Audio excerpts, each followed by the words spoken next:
साथियों नमस्कार। साथियों आपको पता है बिजली का बिल है वो एक एक महीने के अंदर इस प्रारूप के अंदर आ रहा है। परंतु साथियों अब जो कई सोशल मीडिया के माध्यम से कई लोगों में अफवाह फैलाई जा रही है कि क्या जो बिजली का बिल है वो यदि मान लो 30 दिन है, मान लो एक महीने के अंदर होते हैं। पर कई लोगों के मन में ये भी है कि वो जो छूट है वो मान लो यदि महीने से ये 2-3 दिन ऊपर चले जाते हैं तो वो क्या छूट है वो इतनी वो जो छूट महीने की मिलती है वो क्या है 35 दिन में नहीं मिलेगी।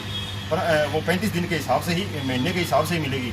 यदि मान लो 25 दिन के हिसाब से मान लो रीडिंग ली जाती है तो वो भी क्या 30 दिन के हिसाब से ही छूट है वो मिलेगी। तो साथियों ये जो हमारे पास बिजली के बिल है ये देख सकते हो आप, ये जो बिजली के बिल है इसमें क्या है जो बिजली के यानी बिल अवधि यानी इसमें यहाँ पे मान लो लिखा हुआ है एक महीने का बिजली का बिल यानी ये इसके अंदर जो क्या है 30 दिन की जो रीडिंग के हिसाब से चार्ज लगा है और जो छूट मिली है वो 30 दिन के हिसाब से मिली है।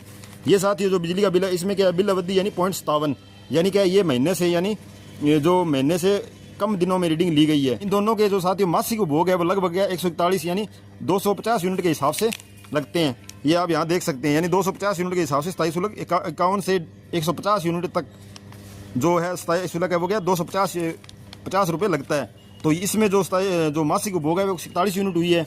और इसमें दूसरे बिल के अंदर वो क्या है जो मासिक उपभोग यानी इसमें यानी 82 यूनिट का मासिक उपभोग है। तो इसमें आप देख सकते हो 51 से 150 यूनिट प्रति माह तक यानी इसमें भी स्थायी शुल्क है 250 रुपये वसूल किया जाता है। परंतु ये जो इसमें जो बिजली का बिल है वो क्या लगभग यानी कम दिनों का बिजली का बिल बना है तो यानी इसमें जो स्थायी शुल्क है उस हिसाब से यानी कम लगा है।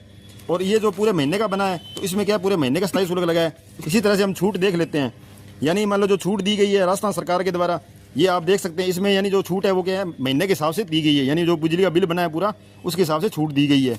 और इसमें जो यानी 57 पॉइंट जो यानी महीने से जो कम दिन का मान लो ये बिल बना है तो इसमें क्या है लगभग यह जो मतलब महीने के जो जितना दिन का बिजली का बिल बना है उस हिसाब से ही इसमें छूट दी गई है। तो इसी तरह साथियों क्या है इतने दिन की जो रीडिंग ली जाएगी उस हिसाब से ही बिजली का बिल बनेगा, उस हिसाब से ही छूट दी जाएगी।